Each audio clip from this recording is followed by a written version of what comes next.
Daily. Taste the Daily. Congress అగ్రనేత రాహుల్ గాంధీ మరో యాత్రకు శ్రీకారం చుట్టారు. బీహార్లో 2 వారాలకు పైగా సాగనున్న ఈ యాత్ర మన ఓటు మన హక్కు అన్న కాన్సెప్ట్ తో సాగనుంది. ఒకవైపు ఓట్ చోరీపై రాజకీయ వివాదాలు నడుస్తున్న వేళ, ఇంకోవైపు బీహార్ ఎన్నికలు జరుగుతున్న వేళ రాహుల్ గాంధీ యాత్ర హాట్ టాపిక్ గా మారింది. ఇందుకు యాత్ర లక్ష్యం ఓట్ చోరీ అంశమేనా, మరో రాజకీయ లక్ష్యం దాగుందా? బీహార్ లో ఓటర్ అధికార యాత్ర పేరుతో ఓ భారీ యాత్రకు కాంగ్రెస్ సుప్రీం లీడర్ రాహుల్ గాంధీ శ్రీకారం చుట్టారు. ఆదివారం నుంచి సెప్టెంబర్ 1వ తారీఖు వరకు యాత్ర నిర్విరామంగా కొనసాగనుంది. ఈ నెల 20, 25, 31 తేదీలు మినహా మొత్తం 16 రోజుల పాటు పాదయాత్ర సాగనుంది. 23 జిల్లాలలో మొత్తం 130 అసెంబ్లీ సెగ్మెంట్లను కవర్ చేసేలా కాంగ్రెస్ యాత్రను ప్లాన్ చేసింది. ఈ యాత్ర ద్వారా మొత్తం 1300 కిలోమీటర్ల మేర నడవనున్నారు రాహుల్ గాంధీ. సెప్టెంబర్ 1వ తేదీన పాట్నాలో జరిగే భారీ ర్యాలీతో ఈ యాత్ర ముగియనుంది. ఓటర్ అధికార్ ప్రోగ్రామ్ లో స్థానిక అగ్రనేతలతో పాటు ఇండీ కూటమి నేతలు కూడా పాల్గొంటారని కాంగ్రెస్ తెలిపింది.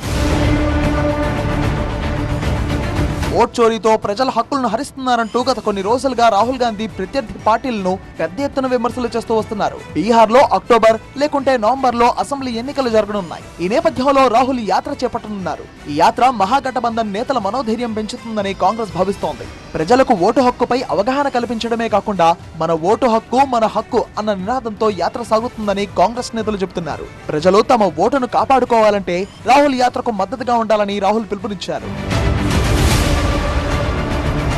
మరోవైపు కాంగ్రెస్ ఓట్ చోరీ ఆరోపణలను ఈసీ కొట్టిపారేస్తోంది. అలాగే ఎన్నికల కమిషన్ ఎన్నికల షెడ్యూల్ ప్రకటించే సమయంలో తప్ప ఇతర అంశాలపై ఎన్నికల సంఘం అధికారికంగా మీడియా సమావేశం నిర్వహించడం చాలా అరుదు. ఆదివారం ఈసీ మీడియా సమావేశం నిర్వహించనుంది. అయితే ప్రెస్ మీట్ ఎందుకు ఏర్పాటు చేస్తున్నారు అన్న దానిపై స్పష్టత లేనప్పటికీ ఓట్ చోరీ అంశంపైనే ఉంటుందని తెలుస్తోంది. అలాగే ఏఐ వీడియోలతో ప్రజలను తప్పుదారి పట్టిస్తున్నారని, డీప్ ఫేక్ వీడియోలపై ఓటర్లు అప్రమత్తంగా ఉండాలని ఈసీ కోరుతోంది. ఎన్నికల ప్రచారంలో ఏఐ కంటెంట్ ను నిరోధించాలని ఈసీ భావిస్తోంది. ఏఐతో తప్పుడు ప్రచారాలు చేస్తూ ప్రజలను కన్ఫ్యూజ్ చేస్తున్నారని, దీనిపై రాజకీయ పార్టీలు కూడా బాధ్యతాయుతంగా ఉండాలని ఈసీ సూచించింది. డిజిటల్ మీడియాలో ఏఐ దుర్వినియోగం పెరుగుతోందని, ఇది ఎన్నికల సమయంలో సమస్యగా మారుతుందని ఈసీ ఆందోళన వ్యక్తం చేస్తుంది. మరి ఈ సందర్భంలో రాహుల్ చేపట్టిన ఓటర్ అధికార యాత్ర భారత్ జోడో యాత్రలా విజయవంతమవుతుందా లేదా అన్నది చూడాలి.